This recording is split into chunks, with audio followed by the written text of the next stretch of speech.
What's going on, guys? Super Savage 789 here, bringing you guys a video. And so doing well, Shin arrived early, episode 2. In the last episode, we covered the reasoning as to the Supreme Kai's early appearance way back in the King Piccolo saga. It led to both Goku and Piccolo Jr. being taken to train with the Kais, and Tien taken to train with Kami. A Tenkaichi Budokai occurred like normal, and we left off with Goku leaving with his family. In the 5 years, there would be a few changes like you'd expect, so we'll start off with the least amount. Tien and Chaozu would still continue training with Kami, however the training wouldn't be as intense as it originally was, due to it being peace times. Over with Goku, he'd be settling into family life quite well, where he and Chi-Chi would have Gohan like they originally do. He'd want to keep up on his training, though, since he having to train alone isn't giving him very beneficial gains. He decides to ask the Supreme Kai to give him some training by teleporting to his planet. He of course asks, but Shin tells him no. He instead tells him of King Kai and how he's a good master who has trained many people in the past, so maybe going to him would be beneficial.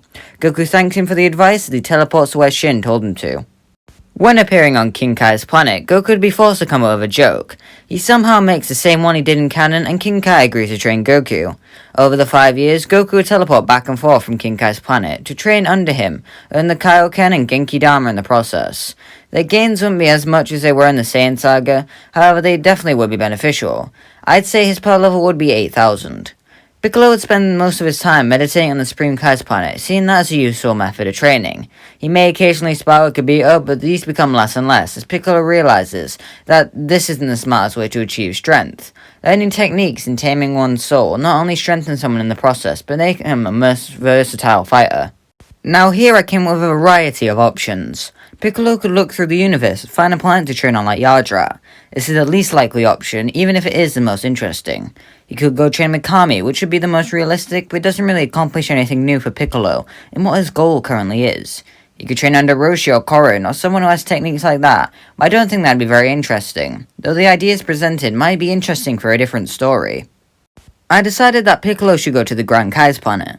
It makes sense considering there are a variety of masters who have experience and useful techniques, and they should all be strong since it is a training planet. He meets a variety of masters and learns from a variety of people who can teach him techniques. He runs into a Metamoran who would teach Piccolo the fusion dance, which he appreciates. He won't meet people like Paikon or Libu or any of the heavy hitters, at least not for now. With the focus of techniques and the constant day and night training, Piccolo would increase his power far faster than Goku, so his power level would be about 10,700.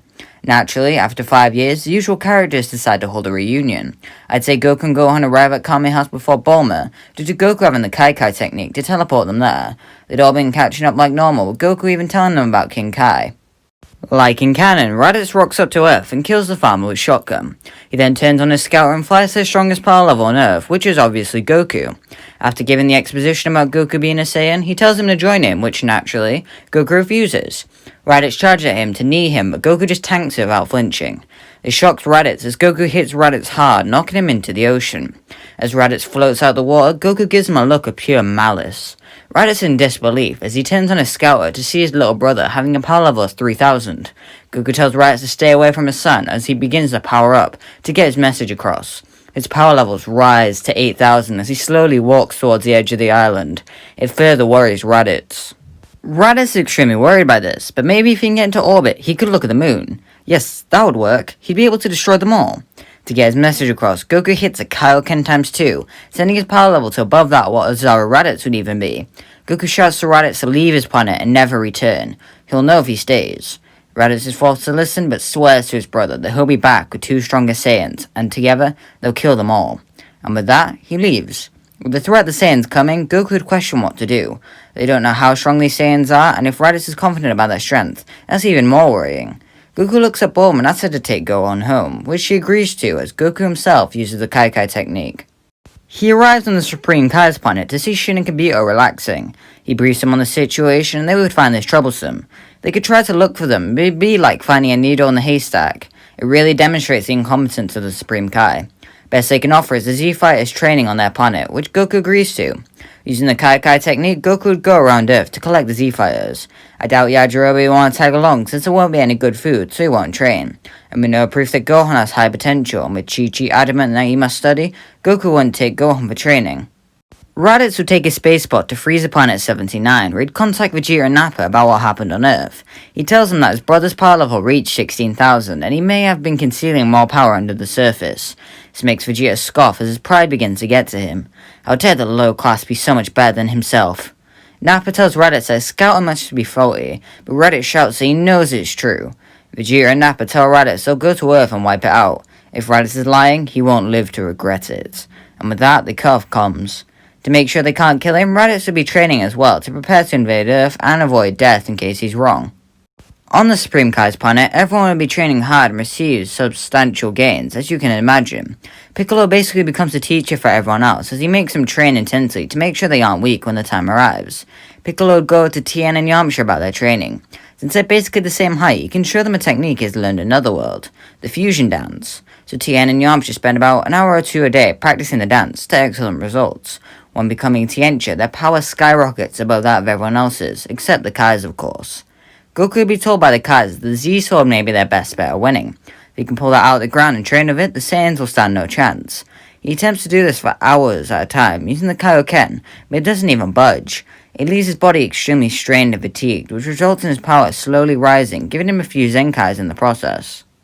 After a year of constantly trying this, Goku finally manages to pull the Z-Sword out and holds it high above his head proud. He doesn't get time to train with it, but at least he has a weapon ready for the Saiyan battle. After the year time skip, the power levels of everyone is: Piccolo, 51,280, Goku, 45,900, Tien, 29,280, Krillin, 18,000, Yamcha, 14,800, Chaozu, 9,110. They all head to Earth, with Goku using the Kai technique to take them there. They're all extremely confident as Raditz, Nappa, and Vegeta all arrive on the scene, eyeing up the Z-Fighters, who all look unimpressed. Goku tells them to leave his planet and never return, and he won't hurt them, making Vegeta scoff. How dare the low class act like he's better than him yet again. Nappa decides to test them out by planting the Cybermen, telling them to attack to test out what the Z-Fighters are capable of. Yamcha steps up quite smugly, stating that he will handle these guys. All the Green Cabbage Men lunge at Yamcha, attacking him simultaneously, but the Desert Bandit dodges every blow, getting quite cocky.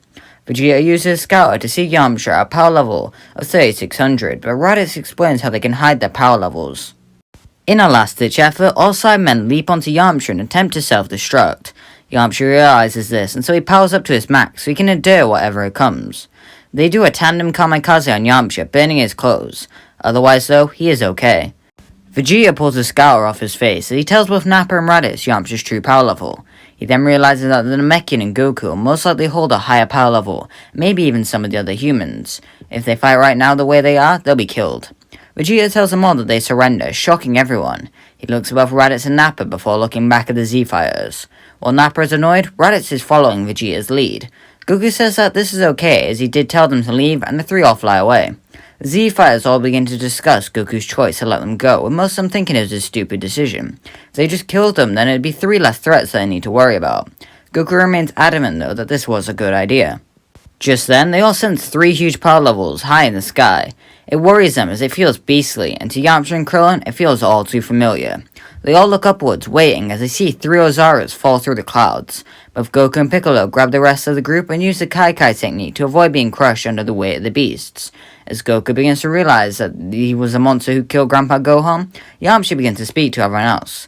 He tells them to go for the tails and cut them off, as they'll revert to normal and be much easier to kill. They all nod in agreement. Goku and Piccolo both rush at Vegeta since he's the strongest and they have the best chance to beat him. It leaves the rest of Raditz and Nappa to take care of. Since Raditz has been training, he and Nappa are relative in power, so that'd be a threat for them. The 4 humans are struggling against their Ozaru opponents, doing their best to duck and weave attacks to avoid death.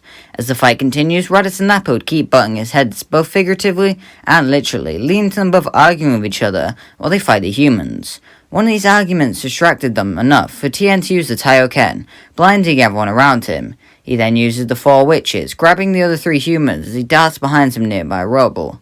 As they all recover their eyesight, Tien tells them to keep their voices down. They won't be able to hold out where they are for long without being caught, and none of their techniques will be able to do enough to warrant a surprise attack. Yamcha brings up how fusing may do the trick, which Tien has thought of. However, the time needed to perform the dance would merely result in death. It's too risky. At that moment, Chaozu speaks up, telling them that he'll buy them some time. Before Tien can stop him, Chaozu flies straight towards the beast and calls him fat and smelly. Both Raditz and Nappa attack Chaozu, with him doing his best to distract. He won't hold out for long though, but it'll work. Tien and Yamcha both do a fusion dance and become Tiencha right as Chaozu is consumed in a mouth blast and killed. Tiencha steps onto the battlefield and begins walking slowly towards the Ozarus, his face warping in rage. He looks at the beast and tells them that he'll make them pay for that. Nappa laughs at them before throwing a punch at Tiencha, hitting him bang on. The fusion catches it with ease, stopping him from getting hurt as he throws the Ozaru over his shoulder, slamming him against the ground. Tiencha then lets out a shout of 4 witches Sokidan and shoots 4 of the flaming balls out of each of his hands. He then begins to control each of them individually, maneuvering them around the Ozaru. They singe some fur, lean to the Ozaru trying to dodge and block. He then makes 2 of each and impact their eyes, blinding them. The fusion turns to Krun and shouts for him to do it. He creates 2 Kienzons and throws them at the beast, slicing their tails off, causing both Saiyans to turn back into their base form. Their eyes begin to open up again as they see Tiencha standing there, extremely badass. With the resentful nature of Yamcha as well as the killer intent of Tien, the fusion isn't having any of it. He raises up his hands and points each of them at the Saiyans. He then unleashes 2 massive blasts that completely incinerate both Saiyans. Krillin rushes over to Tiencha and tells him that they need to go help Goku and Piccolo. Tiencha agrees before feeling a slight tingle. Then he diffuses back to Yamcha and Tien. They decide to go and watch despite not being able to help. Meanwhile, Goku and Piccolo will be doing their best against Vegeta. Goku's using the Kaioken times 2, but Vegeta is still stronger by a fair margin. Luckily enough, Piccolo is there to help as well as strategize. With the use of the Kai, they're able to move fast enough to avoid most of Vegeta's attacks. They begin throwing the Z-Sword in between each other, which begins to make their power increase during the fight. They attempt to cut off Vegeta's tail, but with that being such a predictable tactic, Vegeta is able to counteract whenever someone gets near it. Piccolo uses telepathic powers to mentally communicate with Goku. He tells him that he has an idea how to beat Vegeta. In other words, he learned how to make his body massive, so if he uses that, it might give Goku enough time to cut off Vegeta's tail. He agrees and backs away as Piccolo rushes at Vegeta, growing to his size. Piccolo and Vegeta then begin fighting, which isn't a complete slaughter, but Vegeta is winning by a noticeable difference. Goku uses a Kaioken times 3, rushing towards Vegeta's tail. He raises his arms above his head to swing the blade down, which is what Vegeta predicted. He grabs Piccolo's arm and throws him into Goku, winding the Saiyan, making the sword get knocked up into the air. Vegeta then catches it and bites down on the blade, cracking bits of his teeth. He does bite the sword in half before throwing the pieces to the ground, exclaiming to Goku that his precious blade is finally done in. Piccolo shrinks back down as he looks at Goku, telling him they're screwed. What kind of awakening is this for a Supreme Kai? Goku, Piccolo, and Vegeta all look towards Elder Kai, who begins complaining about being brought back up in a war zone. Vegeta immediately attempts to kill him, but Goku thinks fast and uses the Kai to grab him and teleport away. He gets a brief exposition dump, while Piccolo does his best to fight Vegeta. The old man tells Goku that he can unlock his potential, but it'll take at least over 12 hours, so Goku opts not to. Elder Kai then brings up how they could use Potara to fuse, but it may be permanent. It might be the only option though. With his heightened hearing, Piccolo knows what must be done as he uses the Kai to appear next to a duo. He gives Goku one of his earrings, telling him that's their only shot. Goku agrees and places an earring on as the duo launch each other and become in a bright light. Vegeta sees this and looks in awe as the light dissipates, revealing a new figure. At least you weren't lying about the power. It feels incredible. I guess I'll need a new name if I'm going to be fused for life. Goku and Piccolo combined. I guess that makes me Gokolo. Vegeta laughs that 2 weaklings combined will be enough to beat him as he lunges at them. The fused warrior merely kicks Vegeta in the face, slamming him into a cliff. He then rushes at Vegeta and gets a couple more shots in, breaking Vegeta down with ease. Then he rips his tail out, leaving Vegeta to revert back to base. With the seriousness of Piccolo, Gokula won't show mercy towards him. He throws him into the air and unleashes a Makon Hameha, obliterating Vegeta as he screams to the heavens, enraged. Everyone comes over to the fused warrior, who briefs him on the situation. It'll be weird and something to get used to, but they'll manage. Gokula places a hand on the Elder Kai and uses Kai to appear on the Supreme's Kai planet, where he explains what happened to them. Then, he begins to feel funny as he breaks in half, revealing the 1 hour time limit. At least that's good. On Earth, the Z-Fighters begin to discuss the victory. Tien confesses that while it is good they won, Chiaotzu is dead, and this is the second time. He can't be revived. Kami telepathically contacts Tien, telling him that he shouldn't give up so soon. There may be a way. And that's going to be him. If you like and subscribe and comment, it's going to happen in episode 3. With no mention of the Dragon Balls. Will Frieza even go to Namek? Will the Z-Fighters go to Namek? Or will Chiaotzu remain dead? They can see him after all with the Kai Kai. Let me know, and let me know if you're liking this series so far. It is a revamp of an old series. I tried to do it a bit differently. And so yeah, bye!